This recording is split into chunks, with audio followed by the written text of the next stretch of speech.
ಸ್ಯಾಂಡಲ್ವುಡ್ನಲ್ಲಿ ಸಿಕ್ಕಾಪಟ್ಟೆ expectation create ಮಾಡಿರುವಂತಹ cinema powder ರಿಲೀಸ್ಗೆ ರೆಡಿಯಾಗಿದೆ. ಕೆಲವೇ ಕ್ಷಣಗಳಲ್ಲಿ ಪೌಡರ್ ನಿಮ್ಮ ಮುಂದಿರುತ್ತೆ. ಅಫ್ಕೋರ್ಸ್ ಕೌಂಟೌನ್ ಸ್ಟಾರ್ಟ್ ಆಗಿರುವಂಥದ್ದು. ಸೊ ಈಗ ಪೌಡರ್ ಚಿತ್ರದ ನಾಯಕಿ ಬ್ಯೂಟಿಫುಲ್ ಹೀರೋಯಿನ್ ಧನ್ಯಾ ರಾಮ್ ಅವರು ನಮ್ಮ ಜೊತೆ ಇದ್ದಾರೆ. ಅವ್ರಿಗೆ ಪೌಡರೇ ಬೇಕಾಗಿಲ್ಲ ಅವ್ರ ಫೇಸ್ಗೆ. ವಿತೌಟ್ ಪೌಡರ್ ಕೂಡ ಅವ್ರು ತುಂಬಾ ಚೆನ್ನಾಗಿರ್ತಾರೆ ನೋಡೋದಕ್ಕೆ. ಅವ್ರನ್ನ ಮಾತನಾಡ್ಸೋಣ. ಹಾಯ್ ಧನ್ಯಾ, ಹೇಗಿದ್ದೀರಾ? ಹಾಯ್, ನಾನು ಸೂಪರ್ ಆಗಿದ್ದೀನಿ. ನಿಮ್ಮನ್ನೇ ನೋಡ್ಕೊಂಡು ಮಾತಾಡ್ತೀನಿ ಪ್ಲೀಸ್. ಓಕೆ. ಪೌಡರ್ ಅಂತ ಅಂದರೆ ಹೆಣ್ಮಕ್ಳು ರಾತ್ರಿ ಎಷ್ಟೊತ್ತಿಗೆ ಬೇಕಾದರೂ ಎದ್ದುಬಿಟ್ಟು ಪೌಡರ್ ಹಾಕ್ಕೊಳ್ತಾರೆ. ಅಷ್ಟು ಅಂದರೆ ಮೇಕಪ್ ಅಂತ ಅಂದರೆ ಏನು ಹೆಣ್ಮಕ್ಳಿಗೆ ತುಂಬಾ ಪ್ರಿಯ. ಸ್ಪೆಷಲಿ ಅಂದರೆ ಮೇಕಪ್ ಅಂದರೆ ಕೆಲವ್ರಿಗೆ ಎಷ್ಟು ಹುಚ್ಚಿರುತ್ತೆ ಅಂತ ಅಂದರೆ ಅವ್ರಿಗೆ ಅದೇ ಒಂದು ಲೈಫ್ ಆಗೋಗ್ಬಿಟ್ಟಿರುತ್ತೆ ತುಂಬ ಜನ ಹುಡುಗಿರಿಗೆ ಅಲ್ವಾ. ಮೇಕಪ್ ಅಂದರೆ ಕಾನ್ಫಿಡೆನ್ಸ್ ಅಂತ.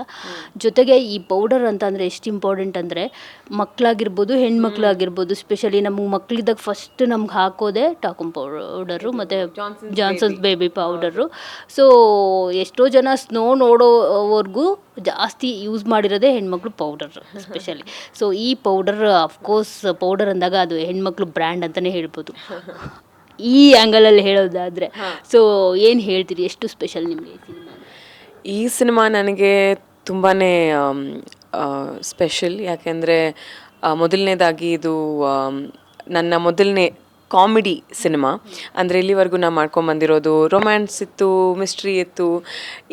ಈ ಬಾರಿ ನಾನು ಕಾಮಿಡಿ ಮಾಡ್ತಾಯಿದ್ದೀನಿ. ಆ್ಯಂಡ್ ನನಗೆ ಆ ಒಂದು ಯೋಚನೆ ಇತ್ತು, ನನ್ನ ಕಾಮಿಕ್ ಟೈಮಿಂಗ್ ಚೆನ್ನಾಗಿರುತ್ತಾ, ನಾನು ಕ್ರ್ಯಾಕ್ ಮಾಡ್ತೀನಾ ಅನ್ನೋದೆಲ್ಲ ಇತ್ತು. ಆದರೆ ನಮ್ಮ ಡೈರೆಕ್ಟರ್ ಜನಾರ್ದನ್ ಸರ್ ನನಗೆ ಆ ಒಂದು ಕಾನ್ಫಿಡೆನ್ಸ್ ಕೊಟ್ಟರು. ಆ್ಯಂಡ್ ನನಗೆ ಒಂದು ಹೆಮ್ಮೆಯಾದ ವಿಚಾರ ಇದು. ಯಾಕೆಂದರೆ KRG ಅನ್ನೋ ಒಂದು ಸಂಸ್ಥೆಯಲ್ಲಿ ನಾನು ಕೆಲಸ ಮಾಡ್ತಾ ಇರೋದು, ಮತ್ತು ಇಂಥ ಒಂದು ಸ್ಟಾರ್ ಕಾಸ್ಟೊಂದಿಗೆ ನಾನು ಕಾಸ್ಟ್ ಆಗಿರೋದು, ಅವ್ರ ಹತ್ರ ನಾನು ಅವರಿಂದ ಕಲಿಯೋಕೆ ತುಂಬಾ ಇದೆ. ಆ್ಯಂಡ್ ಆ ಒಂದು ಎಕ್ಸ್ಪೀರಿಯೆನ್ಸ್ ಕೂಡ, ನಮ್ಮ ಶೂಟಿಂಗ್ ಎಕ್ಸ್ಪೀರಿಯೆನ್ಸ್ ಬಗ್ಗೆ ಹೇಳೋದಿದ್ರೆ ತುಂಬ ಮೆಮೊರೇಬಲ್ ಆಗಿ ಉಳ್ಕೊಳ್ಳುತ್ತೆ ನನಗೆ ನನ್ನ ಇಡೀ ಜೀವನದಲ್ಲೇ ಅಂತ ಹೇಳಬೇಕು. ಅಫ್ಕೋರ್ಸ್ ಈ ರೀತಿ ಒಂದು ಕಾಮಿಡಿ ಎಂಟರ್ಟೈನ್ಮೆಂಟ್ಗೋಸ್ಕರ ಕನ್ನಡ ಆಡಿಯನ್ಸ್ ಎಕ್ಸ್ಪೆಕ್ಟ್ ಮಾಡ್ತಾಯಿದ್ರು. ಯಾಕಂದರೆ ಈಗ ಎಷ್ಟೋ ಜನ ಸ್ಟ್ರೆಸ್ಸಲ್ಲಿರ್ತಾರೆ, ಏನೋ ಒಂದು ಅವ್ರಿಗೆ ರಿಲ್ಯಾಕ್ಸ್ ಆಗಬೇಕಾಗಿರುತ್ತೆ, ಕಾಮಿಡಿ ಸಿನಿಮಾ ನೋಡಬೇಕು ಅಂತ ಅನ್ನಿಸ್ತಾ ಇರುತ್ತೆ. ನಾನೇ ತುಂಬ ಸತಿ ಈ ವೀಕೆಂಡ್ಸ್ ಟೈಮಲ್ಲಿ OTTನಲ್ಲಿ ಸೆಲೆಕ್ಟ್ ಮಾಡ್ಕೊಳ್ಳೋದೇ ಫಸ್ಟ್ ಕಾಮಿಡಿ ಸಿನಿಮಾ. ಯಾಕಂದರೆ ನಗಬೇಕು ಅಂತ, ರಿಲ್ಯಾಕ್ಸ್ ಆಗಬೇಕು ಅಂತ, ಸ್ಟ್ರೆಸ್ ಬಸ್ಟರ್ಸ್ ಆಗುತ್ತೆ ಕಾಮಿಡಿ ನೋಡೋದ್ರಿಂದ. ಸೊ ಹೀಗಾಗಿ ಅಫ್ಕೋರ್ಸ್ ನಿಮ್ಮ ಸಿನಿಮಾ ನಾನು ನೋಡ್ತಾ ಇದ್ದೆ, ಟ್ರೈಲರ್ ತುಂಬ ಚೆನ್ನಾಗಿದೆ. ಕಾಮೆಂಟ್ಸಲ್ಲಂತೂ ಎಲ್ಲರೂ ಮೈಂಡ್ ಬ್ಲೋಯಿಂಗ್ ಅಂತ ಹೇಳ್ತಾಯಿದ್ರು. ಯಾಕಂದರೆ ಸಿನಿಮಾಟೋಗ್ರಫಿ ಆಗಿರ್ಬೋದು ಎಲ್ಲವೂ ತುಂಬ ಚೆನ್ನಾಗಿದೆ ಅಂತ ಹೇಳ್ತಾಯಿದ್ರು. ಸೊ ಆ ಒಂದು ರೆಸ್ಪಾನ್ಸ್ ಬಗ್ಗೆ ಏನು ಹೇಳ್ತೀರಿ ಅಂತ? ನೀವೇ ಎಲ್ಲ ಹೇಳ್ಬಿಟ್ರಿ. ಆ್ಯಕ್ಚುಲಿ ನಾನು ಬೇರೆ ಇಂಟರ್ವ್ಯೂಸಲ್ಲಿ ನೀವೇನು ಹೇಳಿದ್ರೋ ನಾನು ಅದನ್ನು ಹೇಳ್ತಾ ಇದ್ದೆ, ದಟ್ ಇದು ಒಂದು ಒಳ್ಳೆ ಸ್ಟ್ರೆಸ್ ಬಸ್ಟ್. ನಮ್ಮ ಲೈಫಲ್ಲಿ ನಮಗೆ ಬೇಜಾರಾಗಿರ್ಬೋದು, ಕೆಲಸ, ಡಿಪ್ರೆಷನ್, ಅದು ವೆದರ್ ಇಷ್ಟು ಗ್ಲೂಮಿ ಆಗಿದೆ, ಅದರೆಲ್ಲದರಿಂದ ಒಂದು ಒಳ್ಳೆ ಬ್ರೇಕ್ ಬೇಕು ಅಂದರೆ ಒಂದು ಸಿನಿಮಾ ನೋಡಿ ಅಂತ ನಾನು ಹೇಳ್ತಾ ಇದ್ದೆ. ಇವತ್ತು ನೀವೇ ಹೇಳ್ಬಿಟ್ಟಿದ್ದೀರಾ ಅದನ್ನು. ರೆಸ್ಪಾನ್ಸ್ ಬಗ್ಗೆ ಹೇಳೋದಿದ್ರೆ ತುಂಬ ಖುಷಿ ಆಗುತ್ತೆ. ಅಂದರೆ ನಾವೆಲ್ಲ ಶ್ರಮಪಟ್ಟು ಕೆಲಸ ಮಾಡಿರ್ತೀವಲ್ವ, ಆ ಒಂದು ಕೆಲಸನ ಅವರು ಮೆಚ್ತಾ ಇದ್ದಾರೆ ಅಂದಮೇಲೆ ನಾವೇನೋ ಒಂದು ಒಳ್ಳೆ ಕೆಲಸ ಮಾಡಿದ್ದೀವಿ ಅಂತ ಅರ್ಥ.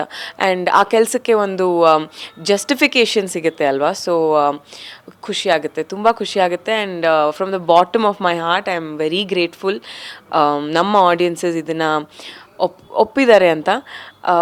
ಹೇಗೆ ನಮ್ಮ ಟ್ರೇಲರ್ ಇರಲಿ, ಸಾಂಗ್ಸ್ ಇರಲಿ, ನಾವು ಬಿಟ್ಟಿರೋ ಏನೇ ಒಂದು ವಿಡಿಯೋ ಬೈಟ್ ಏನಾದರೂ ಇರಲಿ, ಅದನ್ನು ಹೇಗೆ ಅವರು ಇಷ್ಟಪಟ್ಟಿದ್ದಾರೋ ಹಾಗೆ ನಮ್ಮ ಸಿನಿಮಾನೂ ಅವ್ರು ಇಷ್ಟಪಡ್ತಾರೆ ಅನ್ನೋ ಒಂದು ಗ್ಯಾರಂಟಿ ನನ್ನಲ್ಲಿದೆ. ಧನ್ಯಾ ಅವ್ರ ಹತ್ರ ಬಂದವ್ರಿಗೆ ನರ್ಕ ತೋರಿಸ್ತಾರ ಅಂತ?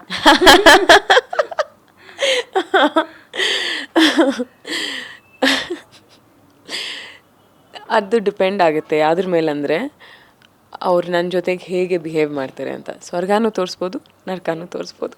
ಆದರೆ ಪಾಪ ದಿಗಂತ್ ಸರ್ಗೆ ನರ್ಕ ತೋರಿಸ್ತಾ ಇದ್ದೀರಾ, ಅಷ್ಟು ಕ್ಯೂಟ್ ಆಗಿ. ಅಂದರೆ ನಾವು ಹೇಳ್ತಾ ಇರೋದು ಒಬ್ರನ್ನೊಬ್ರು ನೋಡದೆ ನರ್ಕ ನರ್ಕ ಅಂತ ಹೇಳ್ತಾ ಇರೋದು.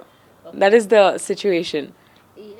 ಧನ್ಯಾ ಅವ್ರಿಗೆ ಯಾವ ರೀತಿ ಮೂವೀಸ್ ಅಂತ ಅಂದರೆ ತುಂಬ ಇಷ್ಟ? ಅಂದರೆ ಕಾಮಿಡಿ ಜಾನರ, ರೊಮ್ಯಾಂಟಿಕ್ಕಾ, ಅದರ್ವೈಸ್ ಲವ್, ಜೊತೆಗೆ ಕ್ರೈಮ್, ಥ್ರಿಲ್ಲರ್, ಸಸ್ಪೆನ್ಸ್, ಆ ರೀತಿ? ನಿಮಗೆ ಈ ಆನ್ಸರ್ ನಿಮ್ಗೆ ಗೊತ್ತು. I want lie. ನನಗೆ personally I like thrillers and mysteries. ಆದರೆ ಕಾಮಿಡಿ ಹೇಗೆ ಅಂದರೆ you can watch at any time. ಅಂದರೆ ನೀವು ಅಳ್ತಾ ಇರ್ಬೇಕಂದ್ರೂ ನೋಡ್ಬೋದು, ನಗ್ತಾ ಇರ್ಬೇಕಂದ್ರೂ ನೋಡ್ಬೋದು.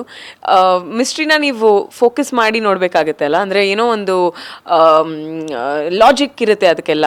ಕಾಮಿಡಿ ಅಂದರೆ it's just a light hearted ಒಂದು ಜಾನ್ರಾ. ಸೊ ಆದ್ದರಿಂದ ನಾನು ಕಾಮಿಡಿ ಕೂಡ ನನ್ನ ಒಂದು ಫೇವ್ರೆಟ್ ಆಗಿರುತ್ತೆ ಅಂತ ಹೇಳ್ಬೋದು. ಧನ್ಯ ಯಾವುದಕ್ಕೆ ತುಂಬ ಆಸೆ ಪಡ್ತಾರೆ ಅಂತ ಅಂದರೆ ನೀವು ಸಿನಿಮಾದಲ್ಲಿ ಡೈಲಾಗ್ ಇದೆ, ನೀನು ಯಾಕೆ ಇಷ್ಟೊಂದು ಭಯ ಪಡ್ತೀಯಾ, ನೀನು ಯಾಕೆ ಇಷ್ಟೊಂದು ಆಸೆ ಪಡ್ತೀಯಾ ಅಂತ ಹೇಳ್ಬಿಟ್ಟು ದಿಗಂತ್ ಸರ್ ನಿಮಗೆ ಕೌಂಟರ್ ಡೈಲಾಗ್ ಹೊಡಿತಾರೆ. ಸೊ ಯಾವುದಕ್ಕೆ ತುಂಬ ಆಸೆ ಪಡ್ತಾರೆ ಅಂತ? ಧನ್ಯನ ನಿತ್ಯನ? ಧನ್ಯ. ಧನ್ಯ ತೃಪ್ತಿ ಸ್ಯಾಟಿಸ್ಫ್ಯಾಕ್ಷನ್ ಅಂದರೆ ಪೀಸ್, ತೃಪ್ತಿ, ಸ್ಯಾಟಿಸ್ಫ್ಯಾಕ್ಷನ್, ಪೀಸ್ಗೆ ಅದಕ್ಕೆ ಆಸೆ ಪಡ್ತೀನಿ. ಯಾವತ್ತೂ ಅತಿ ಆಸೆ ಇರಬಾರ್ದು ಅಂತ ನಾನು ಆಸೆ ಪಡ್ತೀನಿ, ಆದರೆ ನನ್ನ ಕ್ಯಾರೆಕ್ಟರ್ ಕಂಪ್ಲೀಟ್ ಆಪೋಸಿಟ್. ಧನ್ಯ ಎಲ್ಲೋದ್ರೂ ಒಂದು ಅಟೆನ್ಷನ್ ಸಿಗುತ್ತೆ, special attention because of doctor Rajkumar ಮೊಮ್ಮಗಳು ಅಂತ. ನಿಮ್ಮ ಒಂದು ಸಿನಿಮಾ ಕಾರ್ಯಕ್ರಮದಲ್ಲೂ ನಾನು ನೋಡಿದೆ, ರಂಗಾಯಣ್ ರಘು ಸರ್, ರವಿಶಂಕರ್ ಗೌಡ ಸರ್ ನಮ್ಮ ಕೂಸು ಅಂತ ಹೇಳ್ತಾ ಇದ್ರು ಧನ್ಯಾಗೆ. ಸೊ ಆ ಪ್ರೀತಿ ಬಗ್ಗೆ ಏನು ಹೇಳ್ತಾರೆ? ನಾನು ಎಕ್ಸ್ಪ್ಲೇನೇ ಮಾಡೋಕ್ಕಾಗಲ್ಲ. ನನಗೆ ಆ ಫೀಲಿಂಗ್ ನನಗೆ ಏನು ಅನಿಸುತ್ತೋ ಅವರು ನಮ್ಮ ತಾತ ಬಗ್ಗೆ ಮಾತಾಡಿದಾಗ ಮತ್ತು ನನ್ನ ಬಗ್ಗೆ ಹಾಗೆ ಮಾತಾಡಿದಾಗ ನಿಜವಾಗ್ಲೂ ಐ ಫೀಲ್ ಸೋ ಬ್ಲೆಸ್ಡ್. ನನಗೆ ಅಂಥ ದಿಗ್ಗಜರು ನನ್ನ ಬಗ್ಗೆ ಮಾತಾಡ್ತಾ ಇದ್ದಾರಲ್ಲ ಅಂತ. ಆ್ಯಂಡ್ ಬ್ಲೆಸ್ಡ್ ಆ್ಯಂಡ್ ಇದಕ್ಕೋಸ್ಕರನಾದರೂ ನಾವು ಏನೋ ಒಂದು ಒಳ್ಳೆ ಕೆಲಸ ಮಾಡಬೇಕಲ್ಲ ಅನಿಸುತ್ತೆ. ತಪ್ಪು ಮಾಡೋದಕ್ಕೆ ರೆಡಿನಾ ಅಂತ? ಯಾಕಂದರೆ ಬನ್ನಿ ತಪ್ಪು ಮಾಡೋಣ 23rd ಅಂತ ಹೇಳಿದ್ದೀರಾ.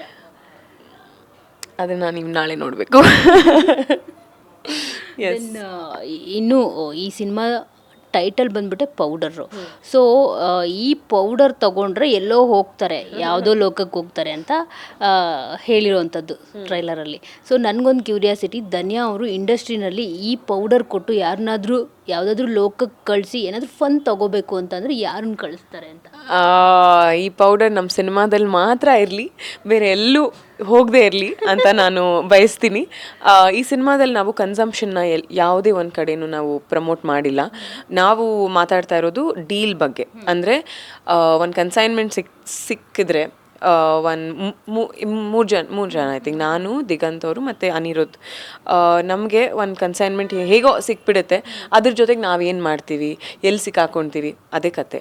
ಸೊ ಆ ಕನ್ಸಂಪ್ಷನ್ ಬಗ್ಗೆ ಮಾತೇ ಬರಲ್ಲ. ಆ್ಯಂಡ್ ಹಾಗಾಗಿ ನಾನು ಬಯಸೋದು ಇಲ್ಲ, ಯಾರೂ ಕನ್ಸ್ಯೂಮ್ ಮಾಡಬಾರ್ದು ಅಂತಲೇ ನಾನು ಹೇಳೋದು. ನಾನು ಆ ಪೌಡರ್ ಅಂತ ಹೇಳ್ತಾ ಇಲ್ಲ. ಅಫ್ಕೋರ್ಸ್ ಇವಾಗ ನಿಮ್ಗೊಂದು ಪೌಡರ್ ಸಿಗುತ್ತೆ, ಟಾಕಮ್ ಪೌಡರ್ ಸಿಗುತ್ತೆ ಅಂತ ಅನ್ಕೊಳ್ಳಿ, ಫೇಸ್ಗೆ ಅಪ್ಲೈ ಮಾಡೋದು. ಅದನ್ನ ಹಚ್ಕೊಂಡ್ರೆ ನೀವು ಯಾವುದಾದ್ರೂ ಲೋಕಕ್ಕೆ ಹೋಗ್ಬೋದು, ಅಲ್ಲೇನಾದ್ರೂ ಫಜೀತಿಗಳು ಎಲ್ಲ ಆಗುತ್ತೆ. ಲೋಕಕ್ಕೆ ಹೋಗಂಗಿದ್ರೆ ಅದು ಯಾವ ಪೌಡರ್ ಅಂತ ನಿಮಗೆ ಅರ್ಥ ಆಗಬೇಕು. ಅನ್ಕೋಬಹುದು, ಮ್ಯಾಜಿಕ್ ಅಂತಾನು ಅನ್ಕೋಬಹುದಲ್ಲ. ಮ್ಯಾಜಿಕ್ ಪೌಡರ್ ಅಂದ್ರೇನೆ ಅದು ಅಲ್ವಾ? ಮ್ಯಾಜಿಕ್ ಮಾಡಿ ಹೋಗೋದು. ಪೌಡರ್ ಇಲ್ಲದೆ ಇನ್ ಜನರಲ್ ಯಾವುದೋ ಲೋಕಕ್ಕೆ ಕಳ್ಸಂಗಿದ್ರೆ ನಾನು ಐ ಥಿಂಕ್ ಯಾರಿಗೆ ಏನಿಷ್ಟ, ಈಗ ನಮ್ಮ ದಿಗಂತ್ ಅವರಿದ್ದಾರೆ, ಅವರು ನೆನ್ನೆ ತಾನೇ ಅರ್ಜೆಂಟೀನಾ ಬಗ್ಗೆ ಮಾತಾಡ್ತಾ ಇದ್ರು. ಸೊ ನಾನು ಅವ್ರನ್ನ ಆ ಲೋಕಕ್ಕೆ ಕಳಿಸ್ತೀನಿ.